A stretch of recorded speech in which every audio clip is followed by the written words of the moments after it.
ये कहानी है एक ऐसे बार की जिसके अंदर अगर तुम चले गए तो बाहर आने पर तुम्हें गोली मार दी जाएगी, लेकिन अगर तुम बार के अंदर भी रहे तो माफ करना तुम वहाँ भी नहीं बचोगे। यानी इसका मतलब आगे कुआं तो पीछे खाई। कहानी की शुरुआत में हमें एक बार को दिखाया जाता है जिसमें सर्जियो नाम का एक आदमी आता है। जिस समय सर्जियो बार के अंदर आता है ठीक उसी समय एक आदमी बाहर निकलता है और जैसे ही वो आदमी बाहर जाता है उसे कोई गोली मार देता है और उसकी मौत हो जाती है। ये देखकर आसपास के सभी लोग वहाँ से भाग जाते हैं। किसी को नहीं पता है कि गोली कहाँ से चली है और सभी सड़कें सुनसान हो जाती हैं। बार के अंदर बहुत सारे लोग होते हैं जिनको नहीं पता था कि अब क्या होगा। उसी वक्त एक आदमी पुलिस को कॉल करने की कोशिश करता है लेकिन उसके फोन में नेटवर्क नहीं होते। अब बार के अंदर से एक आदमी उस मरे हुए आदमी को देखने बाहर जाता है, तभी अचानक उसे भी कोई गोली मार देता है जिससे बार के अंदर के सभी लोग बहुत ज्यादा डर जाते हैं। सभी इस बात से हैरान होते हैं कि किसी के फोन में नेटवर्क नहीं होता। बार के अंदर एक लड़की कहती है हमें टीवी पर न्यूज देखना चाहिए। जब ये लोग टीवी पर न्यूज देखते हैं तो इस हादसे के बारे में टीवी पर कोई खबर नहीं होती है और जैसे ही इन लोगों की नजर बाहर जाती है तो वहाँ से दोनों लाशें गायब हो जाती हैं और साथ में उनका खून भी साफ कर दिया जाता है। इन सभी को कुछ समझ नहीं आता कि यहाँ पर क्या हो रहा है। तभी एक आदमी कहता है कि मुझे लगता है कोई चाहता है कि हम में से कोई भी बाहर ना निकले। तभी सर्जियो कहता है हो सकता है हम में से कोई किलर हो या हो सकता है हम में से कोई आतंकवादी हो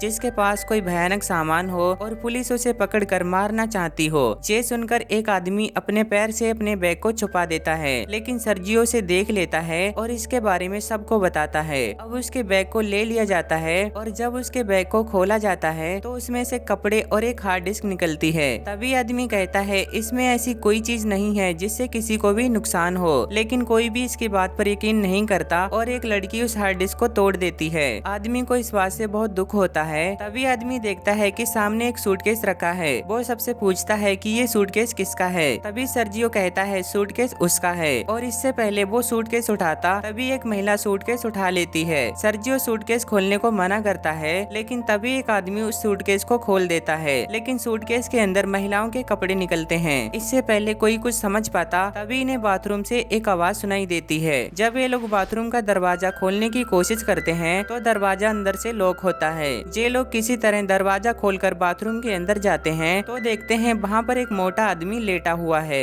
दरअसल इस कहानी की शुरुआत में एक आदमी खांसते हुए बाथरूम के अंदर आया था और तब से ये यहीं पर बेहोश पड़ा है। इस आदमी के पास एक इंजेक्शन भी पड़ा होता है। लड़की उस इंजेक्शन को उठा लेती है और तभी इन लोगों को बाहर से गाड़ियों की आवाज सुनाई देती है। जैसे ही ये लोग गेट के पास जाते हैं तो देखते हैं वहाँ पर बहुत सारे सेना के जवान होते हैं जिनके चेहरे पूरी तरह ढके होते हैं। सैनिक वहाँ पर बहुत सारे टायर का ढेर लगाते हैं और उन टायर को जलाकर वहाँ से चले जाते हैं। सभी को लग रहा था कि ये लोग हमारी मदद करने आए हैं, लेकिन वो इनकी मदद नहीं करते। उसके बाद टीवी पर न्यूज दिखाई जाती है सिटी के एक हिस्से में आग लग गई है और इसीलिए उस जगह को सील कर दिया है। वहाँ पर फंसे हुए लोगों को कुछ समझ नहीं आता कि सरकार झूठ क्यों बोल रही है। तभी वो आदमी अचानक सबके सामने आ जाता है। उसका पूरा शरीर बुरी तरह फूल जाता है और उसकी आंखें भी डरावनी हो जाती हैं और वो वहीं पर गिरकर मर जाता है। लेकिन मरने से पहले वो मुझे मत छूना कहता है। अभी लोग उस मरे हुए आदमी का फोन उठाते हैं और देखते हैं ये आदमी तो एक सैनिक होता है। इसके फोन में और भी फोटो होती हैं जिनमें लोगों ने वायरस से बचने वाले कपड़े पहने थे। अब बार के अंदर के सभी लोग समझ जाते हैं ये जो आदमी अभी भी मरा है इसको वायरस था और इन्फेक्शन से इसकी जान चली गई है और हो सकता है अब यहाँ पर भी लोगों को वायरस हो जाए। वहीं एक आदमी को दिखाया जाता है जो किसी भी तरह अपने फोन में सिग्नल लाने की कोशिश करता है और जब वो एक टेबल पर चढ़ के अपने फोन को ऊपर करता है तो उसके मोबाइल में सिग्नल आ जाते हैं। तभी आदमी से कहा जाता है तुम जल्दी से किसी मीडिया वाले को सब कुछ बता दो। तभी दूसरा आदमी भी बात करने के लिए टेबल पर चढ़ जाता है जिस वजह से टेबल टूट जाती है। फिर एक आदमी फोन मांगता है लेकिन महिला उसे रोक देती है और कहती है इस फोन को मत छूना क्योंकि ये फोन उस वायरस वाले आदमी का था। दोनों लोग इस बात से सहमत हो जाते हैं। अब इसका मतलब जिस किसी ने भी फोन या उस आदमी को छू लिया उन सबको वायरस है और ऐसा करने वाले इनमें से 5 लोग हैं। आदमी उन्हें अपनी बंदूक से धमकाता है और इनसे कहा जाता है कि उस आदमी की लाश को तहखाने में लेकर जाओ। इन सबको मजबूरन उसकी बात माननी पड़ती है और ये 5 लोग लाश को लेकर तहखाने में चले जाते हैं। थोड़ी देर बाद एक महिला को दिखाया जाता है। महिला सबसे तहखाने का दरवाजा खोलने को कहती है लेकिन कोई इसकी बात नहीं सुनता। जैसे ही महिला दरवाजा खोलने जाती है तो वहाँ पर रखी कुछ बोतल गिर जाती हैं और तभी इन की नजर वहाँ पर बने एक चेम्बर पर पड़ती है। इसका मतलब ये लोग नाले के रास्ते से वहाँ से बाहर निकल सकते हैं। फिर एक आदमी उस ढक्कन को खोल देता है और वो चेम्बर से होकर यहाँ से निकलने का फैसला करता है। इसलिए वो अपने पूरे शरीर में तेल लगाता है और उस चेम्बर से नीचे जाने की कोशिश करता है, लेकिन चेम्बर का छेद ज्यादा बड़ा नहीं होता, इसलिए वो नीचे नहीं जा पाता है। और तभी अचानक इन सभी लोगों को गोली चलने की आवाज आती है। आवाज सुनकर सभी लोग घबरा जाते हैं। अब इन्हें ऊपर धुआं दिखाई देता है, जिसे देखकर ये लोग समझ जाते हैं ऊपर जो 3 लोग थे उन्हें किसी ने मारकर बार में आग लगा दी है। वहीं दूसरी तरफ आदमी बुरी तरह चेम्बर में फंसा था। अब ये लोग सबसे पहले आदमी को चेम्बर से बाहर निकालते हैं। कुछ घंटों बाद आग पूरी तरह बुझ जाती है और वो लोग ऊपर आने का फैसला करते हैं। ऊपर आने के बाद वो लोग देखते हैं बार पूरी तरह जल कर राख हो चुका है। आदमी को वहाँ पर एक गन मिलती है, जिसे वो चुपचाप उठा लेता है। तभी ये लोग देखते हैं कि कुछ लोग बाहर से इस जगह को पूरी तरह से सील कर रहे थे। ये लोग चुपचाप सब कुछ देखते रहते हैं, क्योंकि अगर किसी को भनक लग गई तो इन सबको भी मार दिया जाएगा। लेकिन तभी यहाँ पर मोबाइल बजना शुरू हो जाता है और ये उसी मोटे आदमी का मोबाइल होता है जिसकी थोड़ी देर पहले मौत हुई थी। लड़की उसका फोन उठा लेती है और उसके मैसेज पढ़ना शुरू कर देती है, जिसमें एक आदमी पूछता है, क्या वैक्सीन लेने के बाद तुम्हारी तबीयत ठीक है? इस आदमी ने जवाब दिया था कि मेरी तबीयत बहुत खराब है। अब लड़की इसकी पुरानी चैट पढ़ना शुरू कर देती है, जिसमें आदमी ने लिखा था कि मेरे पास अभी 4 और बची हैं। ये लोग समझ जाते हैं इसके पास जो इंजेक्शन है वही इस वायरस की वैक्सीन है। ये सुनकर सब लोग खुश हो जाते हैं, लेकिन फिर वो सोचते हैं अगर इस आदमी ने वैक्सीन ली थी तो इसकी मौत कैसे हो गई। अचानक इसके बाद फोन बजना शुरू हो जाता है और इससे पहले वो फोन उठा पाते फोन बंद हो जाता है। अब ये लोग फोन को चार्ज करने की कोशिश करते हैं। तभी लड़की कहती है, इस आदमी ने मैसेज में कहा था इसके पास 4 और बची हैं, तो क्यों ना हम उन वैक्सीन को ढूंढें। अब ये लोग उसकी लाश के पास जाते हैं, लेकिन इनको वहाँ पर कुछ नहीं मिलता। इसके बाद जब ये बाथरूम में जाते हैं, जहाँ पर पहले से ही एक आदमी वैक्सीन के साथ बैठा होता है। आदमी किसी एक को मरने के लिए कहता है, क्योंकि वो 5 लोग हैं और वैक्सीन सिर्फ 4, इसलिए आदमी सबसे पहले एक इंजेक्शन निकाल कर अपने लगा लेता है। तभी एक आदमी उस पर अपनी बंदूक तान देता है, लेकिन फिर भी वो इंजेक्शन लगा लेता है। अब इन लोगों के बीच लड़ाई शुरू हो जाती है, लेकिन बूढ़ा आदमी गन को छीन लेता है और लड़ाई के दौरान वैक्सीन हाथ से छूटकर तहखाने में गिर जाती है। महिला तहखाने में जाकर वैक्सीन को उठा लेती है, लेकिन गलती से उसके हाथ से वैक्सीन छूटकर चैम्बर में गिर जाती है। अब ये लोग सोच रहे थे कि वैक्सीन को नाले में से कौन निकालेगा। इन सब में लड़की सबसे पतली होती है, इसलिए सब लोग लड़की से कहते हैं, क्या तुम अंदर जाकर उन वैक्सीन को ला सकती हो? और वो लड़की मान जाती है, जिसके बाद उसके पूरे शरीर पर तेल लगाया जाता है और उसे चैम्बर में उतारा जाता है और बड़ी मुश्किल के बाद वो नाले में गिर जाती है। लड़की वैक्सीन को ढूंढ लेती है। तभी आदमी वैक्सीन को ऊपर भेजने को कहता है, लेकिन लड़की साफ मना कर देती है, क्योंकि वो जानती है ऊपर 3 लोग हैं और वैक्सीन भी सिर्फ 3 ही बची हैं। लड़की सबसे कहती है, अगर तुम्हें वैक्सीन चाहिए तो तुम्हें नीचे आना होगा। अब ये लोग छेद को बड़ा करते हैं, तब तक लड़की बाहर का रास्ता ढूंढना शुरू कर देती है। थोड़ी दूर जाने के बाद उसे रोशनी दिखाई देती है। सबसे पहले वो इंजेक्शन को छुपा देती है। इसके बाद वो ऊपर जाके देखती है तो वहाँ पर बहुत सारी पुलिस फोर्स होती है, जो उनके 3 साथियों को जला रही है। अब दिखाया जाता है कि बाकी के 4 लोग जो ऊपर थे वो भी अब नीचे आ जाते हैं, लेकिन फिर से इन दोनों में लड़ाई शुरू हो जाती है और इस बार बूढ़ा आदमी मारा जाता है। अब लड़की इन तीनों को बाहर की तरफ ले जाती है। धीरे धीरे ये लोग आगे बढ़ते रहते हैं। तभी अचानक महिला एक आदमी को पानी में डुबाकर मारने की कोशिश करती है, लेकिन दूसरे लोग उसे बचा लेते हैं। अब महिला कहती है, तुम मुझे मार दो, जिससे तुम तीनों वैक्सीन लगाकर बच जाओगे। आदमी महिला के ऊपर गन रखता है, लेकिन वो गोली नहीं चला पाता, जिसके बाद महिला थोड़ी दूर जाकर खुद को मार देती है। अब सिर्फ 3 लोग ही बचे थे और इनके पास इंजेक्शन भी 3 ही थे। इसके बाद सब एक एक इंजेक्शन ले लेते हैं, लेकिन इससे पहले वो लोग इंजेक्शन लगाते जहाँ पर इजराइल आ जाता है, जो अभी मरा नहीं था। इजराइल एक आदमी पर हमला करके उसे जान से मार देता है। अब इजराइल को गुस्सा आ जाता है और वो इन दोनों के पीछे पड़ जाता है। तभी इन दोनों को सामने सीढ़ियाँ दिखाई देती हैं। वो दोनों सीढ़ियों की ओर बढ़ते हैं और तभी लड़की के हाथ से वो इंजेक्शन गिर जाता है। अब इजराइल भी उनके साथ सीढ़ियों पर चढ़ रहा था, इसलिए वो नीचे नहीं जा सकते। आदमी जल्दी से अपना इंजेक्शन लड़की को दे देता है। फिर इजराइल उसके पैर को पकड़कर नीचे खींच लेता है, जिससे दोनों मारे जाते हैं। लड़की के पास जो इंजेक्शन था वो उसे अपने शरीर में लगा लेती है और ऊपर चैम्बर के ढक्कन को खोलकर बाहर निकल जाती है। बाहर निकलते ही उसे बहुत सारे लोग दिखाई देते हैं। तभी एक महिला उसके शरीर पर अपनी जैकेट डाल देती है। लड़की चुपचाप उस भीड़ में शामिल हो जाती है और ये कहानी यहीं पर समाप्त होती है। अगर आपको वीडियो अच्छी लगी है तो प्लीज यार वीडियो को लाइक करके चैनल को सब्सक्राइब भी कर लेना।